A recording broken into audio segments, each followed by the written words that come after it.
हम पर जुल्म करके हमारे ऊपर टैक्स लगाकर फिर प्रेस कॉन्फ्रेंस करता है। मैंने आज 9 रुपया बिजली का बिल बढ़ा दिया है, आज मैंने 50 रुपया डीजल पेट्रोल बढ़ा दिया। यार ये हमारे जख्मों पे नमक तो ना छिड़के, इन लोगों ने हमें तबाह बर्बाद कर दिया है। हम तो अपने बच्चे नहीं, खुदा की कसम नहीं पाल सकते। 200 यूनिट का जो है वो बिल 25 लाख रुपया आया। जिम्मेदार की कमाई से ही मुल्क चलता है, मगर जिम्मेदार का ये साथ नहीं करते। हमारी जो बिजली है उसमें जो नजायज़ FPA और क्वार्टर टैक्स डाल दिए गए हैं उनको ख़त्म किया जाए।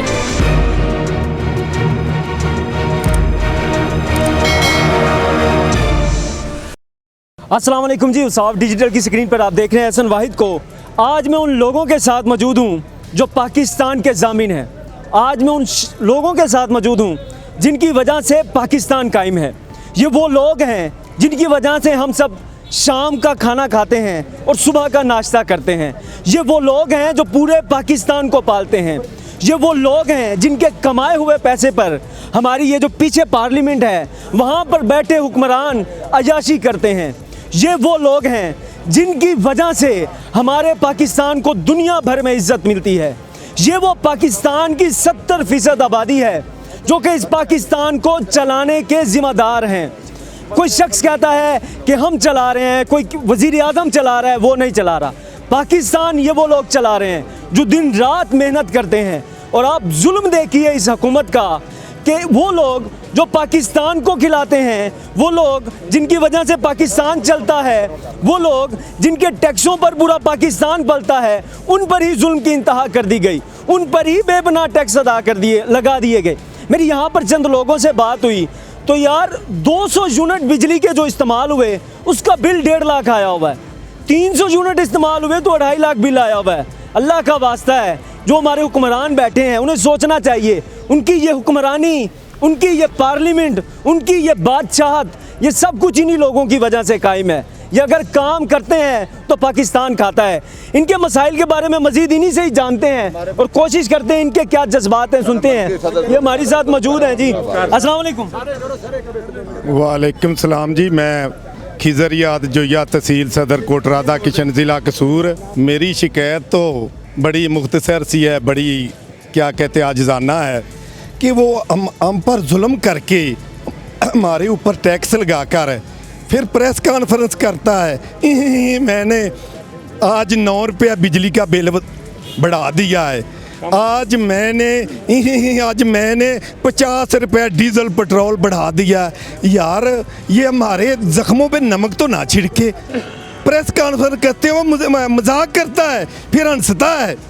यार ऐसा मुनाफिक बंदा आपने वज़ीर ख़जाना बनाया हुआ है जो हमें जख्म भी दे और फिर नमक भी छिड़के। ये तो हमारे साथ बहुत बड़ा जुल्म है। ऐसे लोगों पर हम लानत भेजते हैं। क्या ये हम हमारी असम्बलियों में बैठेंगे? क्या ये अवाम की दादरसी करेंगे? ये तो तजर्बाकार टीम थी, ये तो हमें सहूलतें देने आई थी। इन लोगों ने हमें तबाह बर्बाद कर दिया है। हम तो अपने बच्चे नहीं, खुदा की कसम नहीं पाल सकते। हमारी ज़मीनें बंजर पड़ी हुई हैं। 3-4 महीने से हमने ट्रैक्टर नहीं जोते ज़मीनों में। हमारी ज़मीनें जो पंजाबी में अप्पड़ कहते हैं, अप्पड़ पड़ी हुई हैं। इस दफ़ा देखना धान की फसल जो तकरीबन 70-80% रकबे पे काश्त होती थी, इस दफ़ा 10% रकबे पे काश्त नहीं हुई।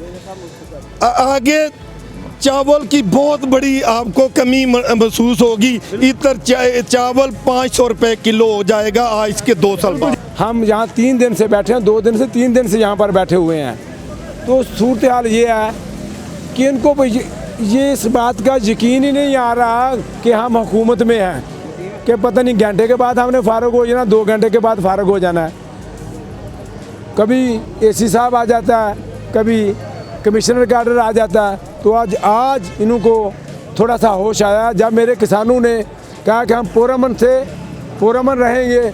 जब हमने कहा कि अब हम पुरअमन नहीं रहेंगे, तो अभी हमारे मुज़ाकरात हुए हैं, वापडा से भी हो चुके हैं तकरीबन, और खादों के सिलसिले भी हो चुके हैं, और बहुत सारी काफ़ी बातें तय हो चुकी हैं। और हमने जब तक ये हमारे साथ रिटर्न नहीं करेंगे, अनाउंस नहीं करेंगे, हमने यहाँ से जाना नहीं है। हमारे मुतालबात क्या है कि हमारी जो बिजली है उसमें जो नजायज़ FPA और क्वार्टर टैक्स डाल दिए गए हैं उनको ख़त्म किया जाए।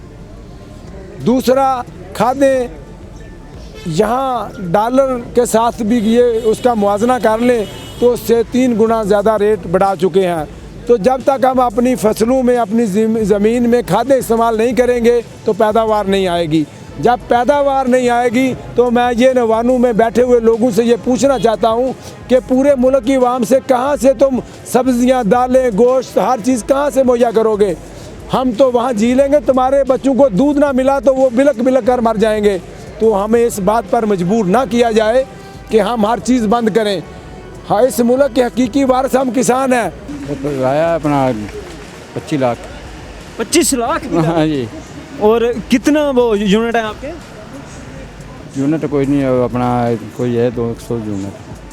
जी 200 यूनिट का जो है वो बिल 25 लाख रुपया आया। आप देख लें किस तरह का जुल्म जो है वो पाकिस्तान में हो रहा है। 90,048 रुपये सिर्फ टैक्स लगाया गया है। ये कोई जो है फ्यूल एडजस्टमेंट की उसमें मद में नहीं लगाए गए, ये कोई यूनिट की मद में नहीं है। 90,000 रुपया किसान की जितना ये यहाँ पे टैक्स लगाया गया है। 6 माह वो मेहनत करता है, एक फसल पर बोता है, पानी लगाता है, रातों को जाकर जो है वो फसल को पानी लगाता है और फिर उस फसल से जो फल पैदा होता है उससे जो है वो इतनी बचत नहीं होती जितना इन्होंने जो है वो सिर्फ यहाँ पर टैक्स लगा दिया 90,000। एक भाई दूसरे हैं वो दूसरा बिल दिखा रहे थे, 100 यूनिट वहाँ पर इस्तेमाल हुआ है और 56,000 रुपये बिल आया है। 100 यूनिट इस्तेमाल हुआ है और 56,000 रुपये बिल आया है। और ये वो हुकूमत इस वक्त वफाक में बैठी है जो कि कह रही थी हम पंजाब में उन लोगों को मुफ्त बिजली देंगे जिनके बिल का जो बिजली के यूनिट जो हैं वो 100 यूनिट से कम होंगे। और अब ये 100 यूनिट बिजली का है और 56,000 रुपये जो है 56,385 रुपये जो है वो बिल आया हुआ है। कितने यूनिट इस्तेमाल किए और कितना बिल आया है? बारिशों की वजह से, मक्की की फसल पक जाने की वजह से हमारा ट्यूबवेल नहीं चला। सिर्फ 400 यूनिट जले हैं हमारे। 400 यूनिट पे 1,22,000 रुपये का बिल आया है। क्या कहना चाहेंगे ये जो हुक्मरान बैठे हैं इन्हें? ये सब करप्ट हैं, गलत हैं, ज़िम्मेदार का एहसास नहीं करते। ज़िम्मेदार की कमाई से ही मुल्क चलता है, ज़िम्मेदार से ही ये हुकूमतें चलती हैं, ज़िम्मेदार की आमदन से ही सब कुछ है, मगर ज़िम्मेदार का ये एहसास नहीं करते। ज़िम्मेदार को मार दिया हुकूमत वालों ने, जो भी हुकूमत आई ज़िम्मेदार को खाया है इन्होंने। ज़िम्मेदार को रिलीफ चाहिए, खाद पर, बिजली पर, डीजल पर, खाद पर, बिजली पर रिलीफ चाहिए। ये एक और भाई खड़े हैं, इनका बिल कितना आया हुआ है ज़रा बताइएगा। अब बिल 1,01,000 1,01,000 जो है वो इनका बिल आया हुआ है। और यूनिट जो है वो कितने इस्तेमाल हुए? यूनिट 2700 तकरीबन। यूनिट जो है वो इनके 2700 के ये करीब। तीसरा बिल है यार हमारा। पहले भी हमने 2-2 बिल ऐसे भुगत चुके हैं, भैंसें बेचकर ये बिल भर चुके हैं ना। भैंस रही बिल कैसे भरें, इधर आ गए हैं। हाँ जी, अगर इन्होंने अपने जानवर बेचे, और याद रखिएगा किसान ये की तीसरा सबसे बिल है। बड़ी जो जमा पूंजी होती है वो जानवर ही होते हैं। कहा जाता है ये जानवर, जनावर जो होते हैं ये कमेटी होती है किसान की। 6 महीने बाद या साल बाद वो उन्हें पालता है, कुर्बानी पर उससे आगे पीछे बेच कर जो है वो जमा पूंजी करता है, बच्चों की फीस भरता है, यूनिवर्सिटीज़ की, अपने बच्चों की शादी करता है। लेकिन जुल्म ये हुआ इस वतन के अंदर, जिस वतन की ये लोग खिदमत कर रहे हैं वहाँ पर उन्हें अपनी जमा पूंजी जो है, जो उनके जानवर थे वो बेचकर बिजली के बिल भरने पड़े हैं और हुक्मरानों का पेट भरना पड़ा है। अब तो हमारे पास जानवर नहीं है इधर, ऐसे इसलिए हैं, जानवर नहीं रहा हमारे पास। हाँ, 2 बिल ऐसे ही थे जो भर चुके हैं हमने, जानवर नहीं रहा, ना पैसे रहा, इधर आ गए हैं। और खाद माफिया है वो, अस्सलाम वालेकुम सर, ये खाद माफिया है वो, उन्होंने स्टॉक की हुई है और जिम्मेदारों को खून चूस रहे हैं। वो बोरी उधर से गवर्नमेंट रेट पे हमें नहीं दे रहे और खाद को शार्ट कर रहे हैं, शार्ट करके महंगे दाम में ब्लैक में दे रहे हैं। तो लिहाजा इन सब को, ये करप्ट माफिया इनको पकड़ें। और हमारे साथ ये जुल्म है, और हमारे वालिदैन ने जो हमारे छोटे छोटे ज़राए इकट्ठे करके हमें बढ़ाया है, और हम चलो नौकरी नहीं मिली तो हमारे पास ज़राए के अलावा और कोई हल नहीं है। तो यही हमारा वाहिद सहारा है।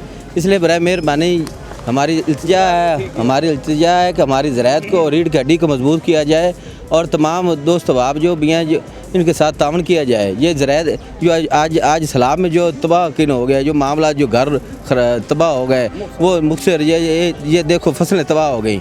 तो हमारा क्या कसूर है? जो MA BA की डिग्री करके रोडों पर धक्के खा रहे हैं आज के नौजवान, प्राइवेट फैक्ट्री में काम कर रहे हैं, इतने बिल कहाँ से जमा कराएं? उनके हालात के घर के हालात ऐसे हैं फिर खाने से तंग हैं। लिहाजा मेहरबानी कर गौर करें और इस आवाम सुने जी, ये इनकी आवाज़ सुने। BA की डिग्रियां की हैं, MA की डिग्रियां की हैं, बेरोज़गार फिर रहे हैं, फैक्ट्रियों में 15-20 हज़ार पे मुलाजमत कर रहे हैं, बामरे मजबूरी, सिवाय ज़राअत के काम के और कोई हल नहीं है। और अब इस हुकूमत के इक़दामात की वजह से ज़राअत भी ठप हो चुके हैं। पहले हमें गंदम एक्सपोर्ट करनी पड़ती थी और अब मज़ीद जो ज़राअत की बुरी हालत होने वाली है वो आने वाले चंद महीनों में जो है इसका रिज़ल्ट सामने आ जाएगा। जिस तरह का जुल्म किसानों पर ढाया गया है, जी सर क्या कहना चाहेंगे इस हुकूमत को, जिस तरह बिजली के बिलों में इजाफा किया गया, टैक्स लगाया गया? सबसे पहले तो मैं आप लोगों का शुक्रिया अदा करता हूं कि आप भी हमारा एहसास करते हुए, हमारा दर्द महसूस करते हुए यहाँ आए हैं। आपका बहुत शुक्रिया। दूसरे नंबर पे मैं अपना तारुफ करा दूं, मुझे किसान जो है प्यार से अपनी माँ बोलते हैं, तो साफ ज़ाहिर है मैं जितना माँ को अपने बच्चों की तकलीफ़ का पता होगा शायद किसी को नहीं होगा। तो इसलिए मैं आपको थोड़ा सा बताता हूँ, बाकी चीज़ें मेरे भाई ने बताई है, हर चीज़ बेच चुके हैं। अब सत्तम ज़रीफ ही देखें, वक्त के वज़ीर आज़म ने ऐलान कर दिया है कि ज़री ट्वेलों पे जो टैक्सेस हैं वो ख़त्म, ऐलान हो गया। जब ऐलान हो गया उसका नोटिफिकेशन बनाते हुए जो वो उनके एहलकार बैठे हैं, ब्यूरोक्रेसी बैठी है, उन्होंने उसमें ऐसे रोड़े अटकाए हैं कि ख़ुद वज़ीर आज़म को पता नहीं है, जिसकी वजह से न सिर्फ आवाम ने मुस्तरद कर दिया है। अब दूसरी तरफ आएँ, 1,71,00,000 सार्फिन जो घरेलू हैं उन पे उन्होंने टैक्स माफ़ कर दिया है, उनके बिलों पे टैक्स माफ़ कर दिया है। इन्होंने क्या कहा है, 200 यूनिट होगा उस पे टैक्स नहीं होगा। ठीक है जी, नोटिफिकेशन हो गया। जब बिल बनवाने गए हैं तो उन्होंने कहा नहीं आपका 50% माफ़ है, 50% नहीं है। बताओ क्या मुल्क चलेगा? एक वज़ीर आज़म का हुक्म नहीं चल रहा, ये मुल्क कैसे चलेगा? फिर खाद की तरफ आ जाएँ, इन्होंने खाद 3,000 की ले कर रख दी है। हम जब लेके जाते हैं खाद, क्या होता है कि गैस का जो टोकन है वो एक्सपायर हो चुका है। क्यों एक्सपायर हुआ है? यार हमने तो अभी लेके आए हैं, नहीं ये 2 साल पहले था। इसका मतलब है जो ज़ख़ीरा अंदोज हैं उनको तो पकड़ते नहीं हैं। हम गंदम अगर 10 मन ज़्यादा रख लें किसान तो वो उसके खिलाफ पर्चा हो जाता है। लेकिन अब मैं बता दूं हुक्मरानों को, ब्यूरोक्रेसी को, कि किसान को मैं जगा रहा हूं। अगर किसान मेरा जाग गया फिर आपकी नहीं चलेगी, हमारी चलेगी इंशाअल्लाह। मैं इस वक्त से डर रहा हूं जब मेरे मुल्क में खुदा न खास्ता इनकी पॉलिसियों की वजह से, अगर खुदा न खास्ता इसी तरह रेट रहे, ज़री ट्वेलों के इसी तरह दूसरी खादों के रेट रहे, तो रिज़ल्ट क्या निकलेगा? रिज़ल्ट ये निकलेगा कि हमारा आटा जो अब 50-60 रुपये किलो बिक रहा है, ये 200 रुपये किलो चला जाएगा। बताओ गरीब आवाम कहाँ कैसे खाएगी? 200 रुपये किलो आटा, सब्जियां को खा नहीं सकेगा, रूखी रोटी भी खा नहीं सकेगा। क्या आवाम जिएगी? ये कहत साली आने वाली है। खुदा रहा इस कहत साली को रोक लो, रोक लो। अगर ना रोका तो फिर ना तुम रहोगे ना हम रहेंगे। ये जी इनका पैगाम जान लिया। किसानों की इन्हें जो है वो माँ कहा जाता है। प्रोफेसर साहब हैं पेशे के लिहाज से, वज़ीर आज़म साहब के हवाले से इन्होंने बड़ी बात की कि वज़ीर आज़म साहब आपका हुक्म ही नहीं चलता। वज़ीर आज़म साहब आप जो नोटिफिकेशन देते हैं उसकी कोई सुनता ही नहीं है। तो खुदारा इन किसानों का ख्याल रख लें वरना कुछ नहीं बचेगा। इन्होंने प्रोफेसर साहब ने एक बड़ी अच्छी बात कही है कि पाकिस्तान में अगर आपने किसानों पर इसी तरह से जुल्म रवा रखा तो फिर कहत साली दूर नहीं है। फिर ना आपको पीने को पानी मिलेगा, ना दूध मिलेगा, ना खाने को ब्रेड मिलेगी, ना रोटी मिलेगी। फिर ऐसे तरस तरस कर और तड़प तड़प कर आप लोग जो हैं वो मर जाएंगे और पछताएंगे इस वक्त पर जब ये भाई आपसे अपना हक मांगने आए हैं और आपने इनको इनका हक नहीं दिया।